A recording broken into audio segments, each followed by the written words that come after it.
പ്രധാനമന്ത്രി നരേന്ദ്രമോദിയുടെ ജീവിതം ആസ്പദമാക്കി തമിഴിൽ നിർമ്മിക്കുന്ന സിനിമയിൽ അഭിനയിക്കാനില്ലെന്ന് നടൻ സത്യരാജ്.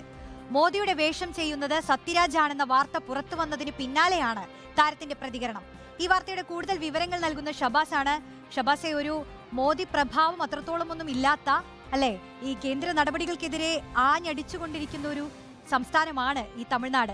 അതിന്റെ ഒരു ദ്രാവിഡ രാഷ്ട്രീയമൊക്കെ നമുക്കറിയാം. അപ്പോൾ ഒരു മോദി പ്രഭാവം വർദ്ധിപ്പിക്കുന്നതിനായിരിക്കും ഇത്തരത്തിലൊരു ബയോപിക് എടുക്കാനുള്ള ഒരു ശ്രമം നടത്തുന്നത്. പക്ഷേ സത്യരാജ് എന്തുകൊണ്ട് മോദി ആവുന്നില്ല?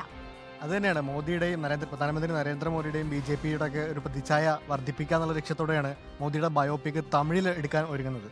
അതിൽ തന്നെ തമിഴിൽ ഒരു ഇമ്പാക്റ്റ് ഉണ്ടാക്കാനാവുന്ന നടനെന്ന രീതിയിൽ സത്യരാജാണ് മോദിയുടെ റോൾ ചെയ്യുന്നത് എന്ന വാർത്തകൾ പുറത്തു വന്നിരുന്നു. അതിന് പിന്നാലെ സത്യരാജിനെതിരെ വലിയ വിമർശനങ്ങൾ പല ഭാഗത്തു നിന്നും പല രാഷ്ട്രീയ കക്ഷികളിൽ നിന്നൊക്കെ ഉയർന്നു വന്നിരുന്നു. അതുപോലെ തന്നെ കോൺഗ്രസിന്റെ MP ആയ കാർത്തി ചിദംബരം ഉൾപ്പെടെ രൂക്ഷ വിമർശനം ഉന്നയിച്ചിട്ടുണ്ട്. രൂക്ഷഭാഷയിലാണ് സത്യരാജിനെ വിമർശിച്ചത്. പക്ഷേ സത്യരാജ് ആ വിമർശനമൊക്കെ കേട്ടിട്ടാണ് സത്യരാജ് വാർത്ത നിഷേധിച്ചുകൊണ്ട് പുറത്തു വന്നിരിക്കുകയാണ്. തനിക്ക് മോദിയുടെ റോളിൽ അഭിനയിക്കാനാവില്ല, അല്ലെങ്കിൽ താൻ ഒരു പെരിയാറിസ്റ്റാണ്.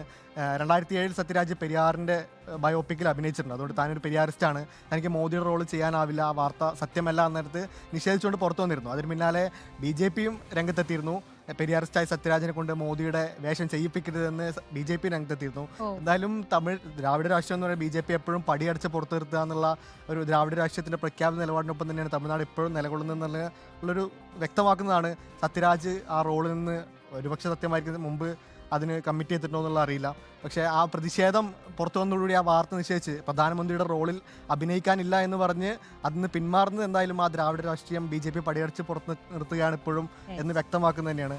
മുമ്പ് നടന്ന ഇലക്ഷൻ റിസൾട്ടുകളിലൊക്കെ BJP ഏറ്റവും കൂടുതൽ മോദി പ്രഭാവമുണ്ടെന്ന് BJP അവകാശപ്പെട്ടിരുന്ന സമയത്ത് പോലും തമിഴ്നാട് BJP-യുടെ രാഷ്ട്രീയത്തെ മാറ്റി നിർത്താണ് കണ്ടത്. അത് BJP-യുടെ താമര അവിടെ കൊഴിഞ്ഞു പോകുന്നതാണ് നമ്മൾ കണ്ടത്. അപ്പം ഇനി എന്തായാലും ഈ സത്യരാജിന് പകരം ആരായിരിക്കും തമിഴിൽ മോദിയുടെ ബയോപിക് എടുക്കുമ്പോൾ തമിഴ്നാട്ടിലൊരു ഇമ്പാക്റ്റ് ഉണ്ടാക്കാൻ, അല്ലെങ്കിൽ ഈ പ്രതിച്ഛായ വർദ്ധിപ്പിക്കാൻ ഒതുക്കുന്ന തരത്തിൽ ആരെയാണ് ഇനി അടുത്ത മോദിയുടെ റോളിൽ അഭിനയിക്കാൻ കാത്തിരുന്ന് കാണണം. ശരിയാണ്. മാത്രമല്ല, ഈ തെരഞ്ഞെടുപ്പ് കാലത്തു കൂടിയാണ് ഈ ഒരു മോദിയുടെ കഥാപാത്രം ചെയ്യാൻ താൻ തയ്യാറല്ല എന്ന് സത്യരാജ് പറയുന്നതും അത് വലിയ രീതിയിൽ ചർച്ചയാവുന്നതും.